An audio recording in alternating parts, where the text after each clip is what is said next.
اللهم صل على سيدنا محمد يا رب صل وسلم دائما ابدا على حبيبي. گالیاں دے رہے ہیں ممبروں پہ بیٹھ کے, تمیز سے بات کرنے کا سلیقہ ہی نہیں ہے. تمیز سے جب بھی بات آتی ہے انجینئر میرے ذہن میں لازمی آتا ہے پتہ نہیں کیوں. جب بھی میں بولتا ہوں نا تمیز سے بات, تو وہ میں نے حضرت مولانا اشرف علی تھانوی رحمہ اللہ تعالی کے بارے میں بیان کیا تھا کہ وہ گستاخ رسول نہیں ہے. بڑے دلائل سے بات کی تھی. پھر میں نے اس پہ لوگوں نے کہا کہ اس نے فلاں بزرگ پہ بھی الزام لگائے. میں نے کہا پہلے ایک کے الزام کا جواب ہو جائے پھر ہم دوسری طرف آئیں گے, کیونکہ ان کے پاس تو الزام لگانے کے لیے ٹائم بہت ہے. ہمیں تو اور بھی غم ہے زمانے میں محبت کے سوا. تو میں نے کہا ایک کا جواب دے دیا ہے, اگر اس میں صحیح ہو, ہدایت کے جذبہ ہوگا تو پہلے وہ اس کو تسلیم کرے, بھائی میں اس سے رجوع کرتا ہوں, اب میں دوسرے سوال کی طرف آتا ہوں. ایسا تو کچھ کیا نہیں ہے. تو کافی عرصے کے بعد کسی نے بتایا کہ اس نے آپ کے کلپ کا جواب دے دیا ہے. کل کی بات ہے, میں جامعہ جا رہا تھا پرسوں, تو گاڑی میں تھا تو فارغ تھا, تو میں نے دوست سے کہا یار وہ جواب ذرا مجھے سناؤ. اس نے میرے کان سے موبائل لگا دیا, وہ جواب میں نے سنا تو اس میں جواب تھا ہی نہیں. اس میں یہ تھا کہ مولانا اشرف تھانوی نے رجوع کیوں نہیں کیا, یہ کہ نہیں, فضول قسم کی باتیں ہیں. میں نے کہا اب اس کو کیا آدمی اس کا جواب دے, کوئی بات ہے, کوئی جواب دو تو آدمی جواب دے نا اس کا. میں کہ حیرانگی سوال کرنے والوں پر ہوتی ہے, کیوں نہ ایسا لگتا ہے نہ سوال کرنے والے نے میرا پورا بیان سنا ہے اور نہ جواب دینے والے نے, یا تو سنا ہی نہیں ہے یا گھننا بن کے ایسے ہو گئے جیسے ہمیں پتہ ہی نہیں کہ مفتی صاحب نے جواب کیا دیا ہے. الٹے الٹے اور الزامات لگا دیے کہ اب تو ساری دنیا کو پتہ چل گیا, انہوں نے اپنے نام کا کلمہ پڑھوایا, اب تو ساری دنیا کو. بھائی یہی تو الزام ہے, وہ رجوع کیوں کریں گے جب ان سے غلطی نہیں ہوئی, تو رجوع کیوں کریں گے وہ. تو مجھے اندازہ ہوا کہ یہ ٹائم ویسٹنگ والا حساب کتاب ہے. اسی طرح حضرت حسن کی شادیوں پر میں نے کچھ بات کی تھی, اس پہ بہت بدتمیزی والا لب و لہجہ اختیار کیا. تو حضرت حسن کی جو شادیوں کو میں نے تذکرہ کیا تھا نا, 120 تو ایک روایت ہے, صحیح کتنی ہیں شادیاں ان کا کوئی گن تھوڑی رہا تھا وہاں بیٹھ کے. بعض نے کہا 90 ہیں, بعض نے کہا 100 ہیں. اتنی بات مورخین ذکر کرتے ہیں کہ نکاح بہت کثرت سے کیے ہیں. تو اس پہ بھی الزام لگایا ہے کہ یہ اہل بیت کی شان میں کیا کی ہے, مفتی صاحب نے توہین کی ہے. الزام میں بس یہی لگایا ہے کہ یہ تاریخی روایتیں گڑھی گئی ہیں امام حسن کو بدنام کرنے کے لیے. دلیل اس کی بھی کوئی نہیں دی ہے, یہ گڑھی گئی ہیں. ہم جب یہ کہتے ہیں کہ حضرت معاویہ کو بدنام کرنے کے لیے تاریخی روایتیں گڑھی گئی ہیں, وہ روایتوں کی تو آپ مان لیتے ہیں, اس میں تو تاریخ پر اعتماد کرتے ہیں. اور حضرت حسن کی جو شادیاں ہیں, جس کو اہل سنت والجماعت کے علامہ ابن کثیر عالم اسلام کے مایہ ناز مفسر ہیں, انہوں نے ذکر کیا ہے, تو اس پہ آپ کیا الزام لگا رہے ہیں کہ گڑھی گئی ہیں روایتیں. تو اصل جواب یہ ہونا چاہیے تھا کہ آپ ان روایتوں کو غلط قرار دے کے پھر صحیح روایتیں پیش کرتے کہ دیکھو حضرت حسن کی ٹوٹل اتنی شادیاں تھیں, صحیح مستند روایت سے ثابت ہے. یہ پھر جواب ہوتا. ایسی کوئی بات ہے ہی نہیں, تو پھر تو پھینکتے رہو بیٹھ کے. رہا یہ مسئلہ کہ حضرت حسن نے جو اتنی کثرت سے شادیاں کی, تو بظاہر ایسا لگتا ہے کہ یہ عیب کا کام کیا انہوں نے, کیونکہ جب شادیاں زیادہ کی ہوں گی تو طلاقیں بھی دی ہوں گی نا, کیونکہ 4 سے زیادہ تو آپ رکھ نہیں سکتے. اچھا یہ بھی الزام لگایا ہے اس نے کہ حضرت حسن نے جب کی تو حضرت حسین نے کیوں نہیں کی. یہ ایسا ہی ہو گیا جیسے کوئی میرے بارے میں کہے مفتی صاحب نے 3 شادیاں کی, ان کے ماموں نے کیوں نہیں کی, ان کے بھائی نے کیوں نہیں کی. ابے بھائی, ہر آدمی ہر کام نہیں کرتا. حضرت حسن نے کر لی, حضرت حسین نے نہیں کی.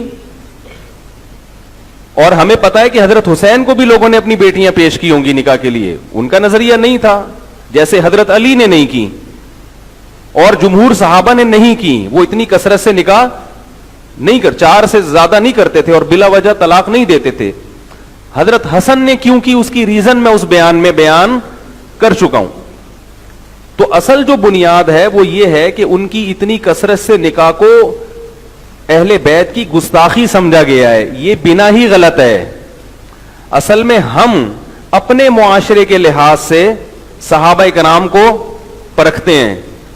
عرب کے کلچر میں طلاق کو زیادہ معیوب، زیادہ کا لفظ بھی میں خود بڑھا رہا ہوں، عرب کے کلچر میں طلاق کو سرے سے معیوب سمجھا ہی نہیں جاتا تھا. کیونکہ اگر ہم صحابہ کی سیرت اور تاریخ اٹھا کے دیکھتے ہیں تو ان کے ہاں طلاق اتنی معیوب نہیں تھی جتنی ہمارے ہاں ہے.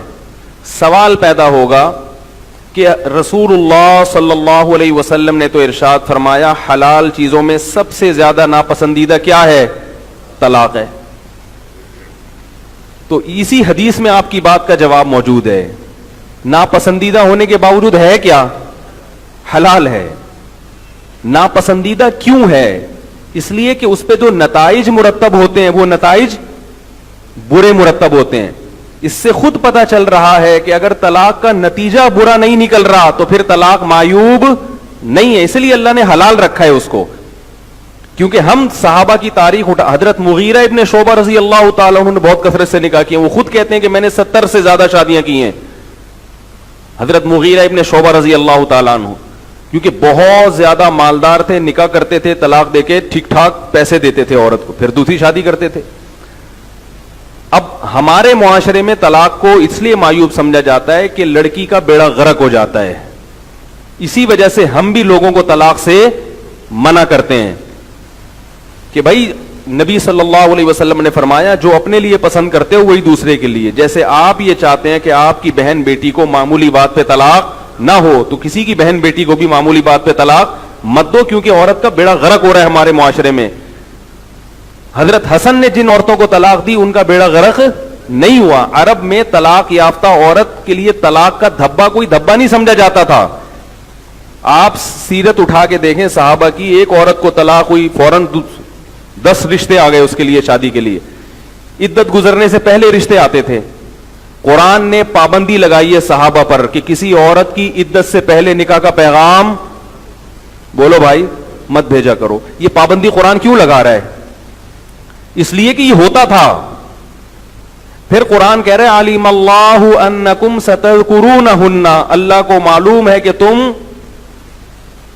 باز نہیں آؤ گے، یعنی تمہارے دل میں رغبت پیدا ہوگی کہ اس کو طلاق ہوئی ہے یا وہ بیوہ ہوئی ہے میں جلد سے شادی کر لوں. تو اللہ نے پھر فرمایا کہ تمہیں اتنی چھوٹ دے رہے ہیں کہ لا جناح علیکم فیما عرضتم بہ من خطبۃ النکاح، عدت کے دوران گول مول طریقے سے نکاح کا پیغام بھیج سکتے ہو.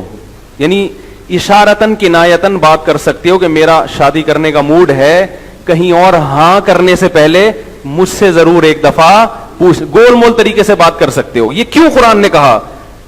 سورہ بقرہ کی آیتیں علیم اللہ انکم ستذکرونہن، اللہ کو پتا ہے کہ تم لازمی یاد کرو گے، تم سے صبر نہیں ہوگا. یہ طلاق یافتہ اور بیوہ عورت کے بارے میں قرآن کہہ رہا ہے. اس سے پتا چلا کہ اس زمانے میں عورت کے بیوہ ہونے کے بعد بھی گھر بسنے کے اتنے ہی چانسز ہوتے تھے جتنے کنواری کے ہوتے تھے، اور طلاق کے بعد بھی اتنے ہی چانسز ہوتے تھے جتنے کنواری کے ہوتے تھے. حضرت جعفر طیار رضی اللہ تعالیٰ عنہ جوان ہیں، شہید ہوئے. ان کی بیوی حضرت اسماء بیوہ ہوئی ہیں. حضرت ابو بکر نے بھی نکاح کا پیغام بھیجا، حضرت علی نے بھی. دونوں قریشی سردار ہیں. کتنے خاندانی رشتے آئے ان کے لیے. حضرت اسماء نے حضرت ابو بکر کے نکاح کو قبول کر لیا عمر کی وجہ سے، اور حضرت علی کے نکاح کو مسترد کر دیا کیونکہ ان کی عمر کم تھی. پھر حضرت ابو بکر کا انتقال ہوا، پھر حضرت علی نے نکاح کا پیغام بھیجا تو انہوں نے قبول کر لیا پیغام. 2 دفعہ بیوہ ہونے کے بعد بھی کس کا رشتہ مل رہا ہے؟ حضرت علی کا. نہیں آ رہی میرے خیال ہے بات سمجھ. تو اس معاشرے میں طلاق کو اتنا برا نہیں سمجھا جاتا تھا.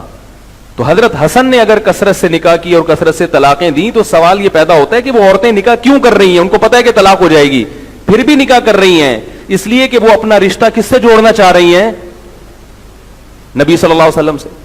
ہاں ہم یہ کہتے ہیں کہ حضرت حسن نے عیش پرستی میں یہ کام نہیں کیا. یہ کام جب برا ہے جب عیاشی کی نیت سے ہو. کون نہیں چاہتا بھائی؟ بالکل وہی بات ہے. ایک خاتون تھی انگریز عورت، اس نے مجھ سے پوچھا کہ محمد صلی اللہ علیہ وسلم نے حضرت عائشہ سے اتنی کم عمر خاتون سے نکاح کر لیا ہے بھائی، اتنی کم عمری میں. میں نے کہا مجھے ایک بات آپ بتائیں کہ آج عیسیٰ ابن مریم زندہ ہوتے، وہ عیسائی عورت تھی، اور آپ کو یہ یقین بھی ہوتا کہ یہ عیسیٰ علیہ السلام ہے، اور آپ کی عمر 12-13 سال ہوتی, کیا آپ یہ نہیں چاہتی کہ ان کی بیوی بن جائیں؟ وہ کہنے لگی یقیناً وہ اگر پیغمبر ہے تو میں ضرور چاہوں گی. تو میں نے کہا اسی طرح حضرت عائشہ کے والد نے یہ چاہا کہ میری بیٹی کس کی بیوی بن جائے؟ سید الانبیاء کی, سید الانبیاء کی بیوی بن جائے, چاہے وہ ان کی عمر 50 سال ہی کیوں نہ ہو.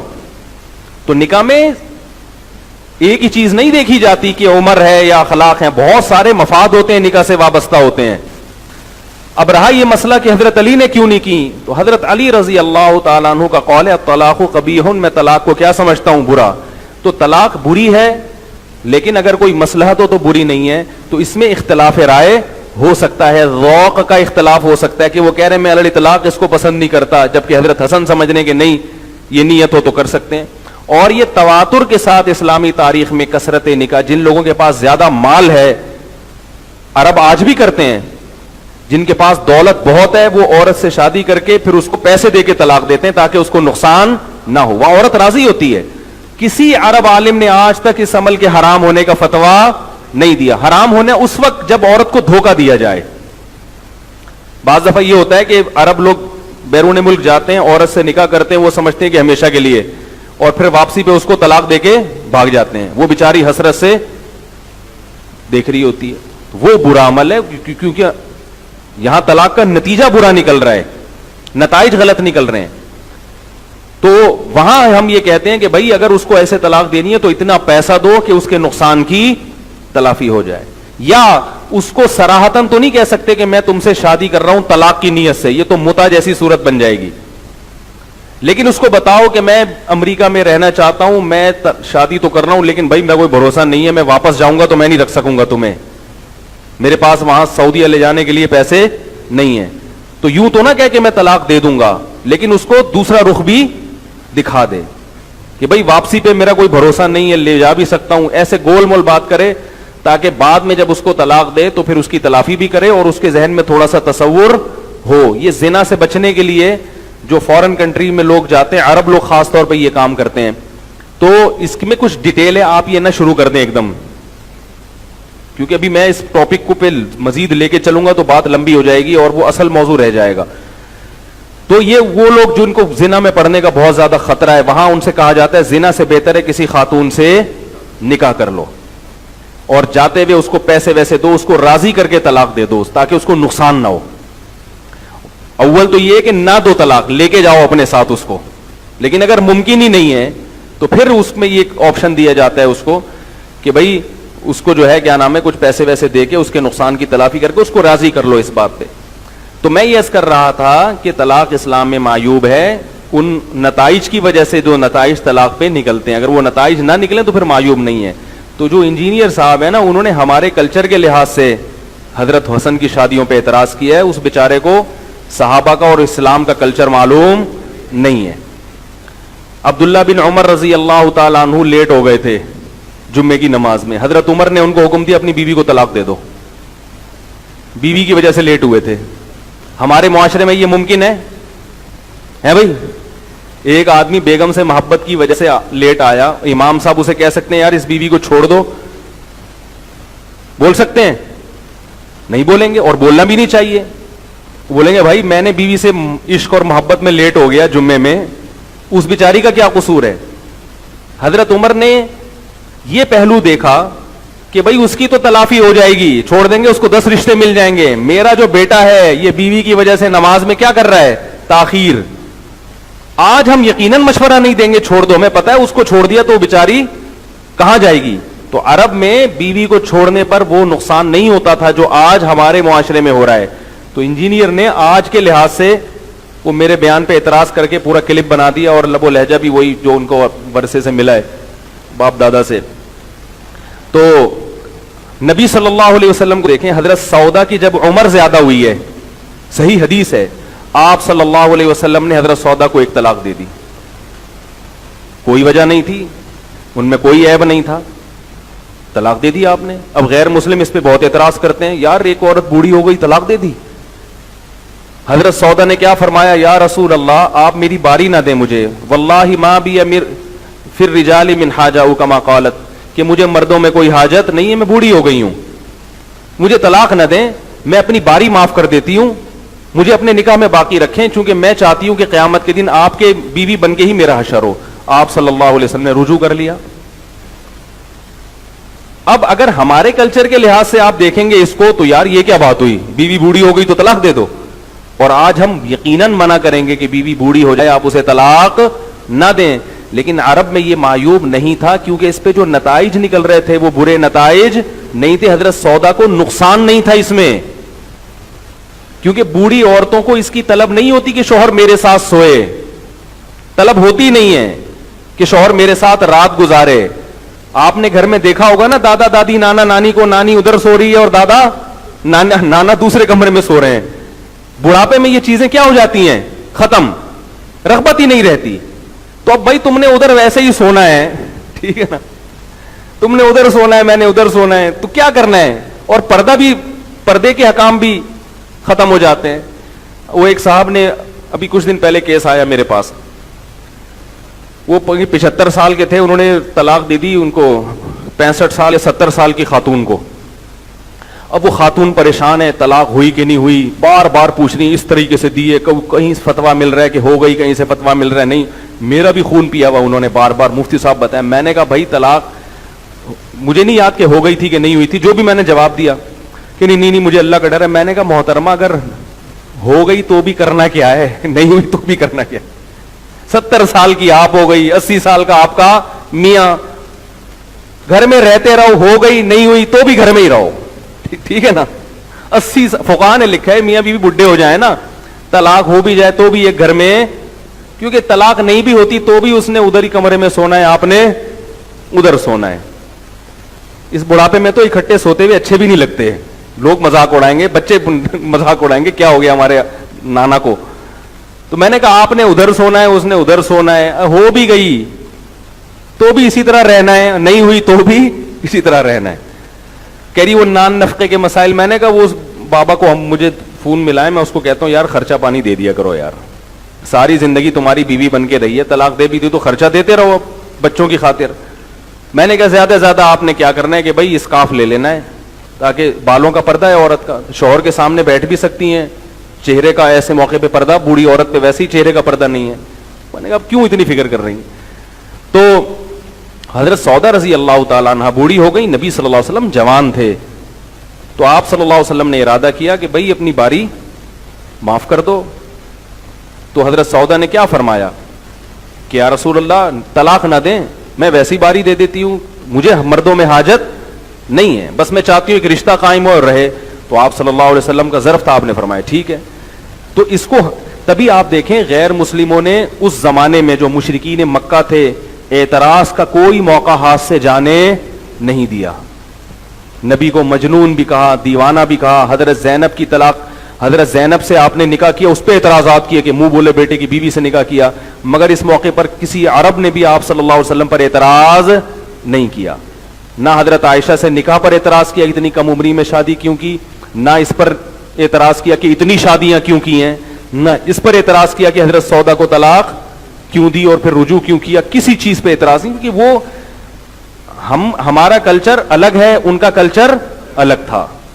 تو یہ کلچر کا فرق ہے جس کی وجہ سے یہ چیزیں پبلک کی سمجھ میں نہیں آتی. حضرت مغیرہ ابن شعبہ نے بھی بہت کثرت سے نکاح, کیونکہ بہت مالدار تھے, تو وہ جب طلاق دیتے ٹھیک ٹھاک پیسہ دیتے, اور طلاق یافتہ عورت کی دھڑا سے فوراً شادی ہوتی تھی وہاں پہ. طلاق کو شریعت میں مرد کا نقصان سمجھا گیا ہے, عورت کا نقصان نہیں سمجھا گیا. مرد کی ملکیت سے ہاتھ سے ایک عورت نکل جاتی ہے, کیونکہ عورت کے پاس تو درجنوں اور رشتے ہوں گے, مرد مجبور ہو جاتا ہے. ہمارے معاشرے میں الٹا ہو رہا ہے. یہ تو دیکھو 3 طلاقوں کے بعد شریعت نے حکم دیا نا کہ مرد رجوع نہیں کر سکتا. اس پہ اللہ نے قرآن میں بیان کیا کہ وَمَن يَتَّقِ اللَّهَ يَجْعَل لَّهُ مَخْرَجًا وَمَن يَتَعَدَّ حُدُودَهُ فَقَدْ ظَلَمَ نَفْسَهُ. خوب اچھی طرح سمجھے میں کیا کہہ رہا ہوں.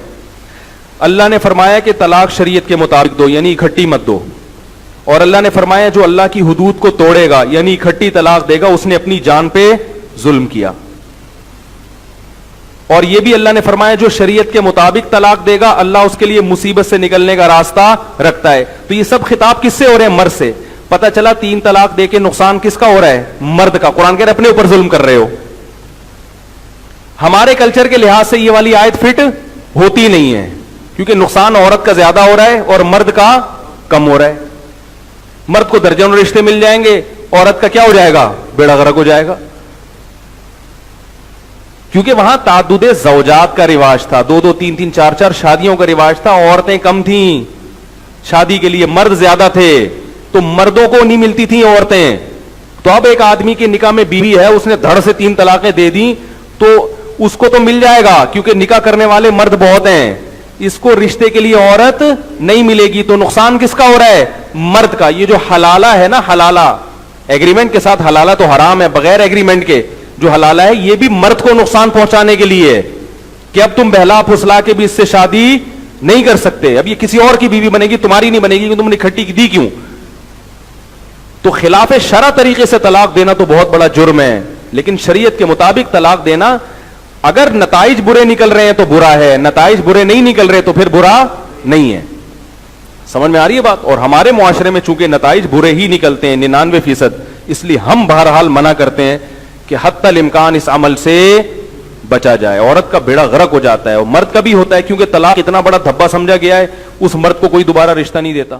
مفتی طارق مسعود صاحب کے بیانات سننے کے لیے youtube.com/مفتی طارق مسعود کو سبسکرائب کریں, اور اگر آپ لائیو ویڈیو کو کبھی بھی مس نہیں کرنا چاہتے ہیں تو سبسکرائب کرنے کے بعد بیل آئیکن پہ کلک کرنا مت بھولیں.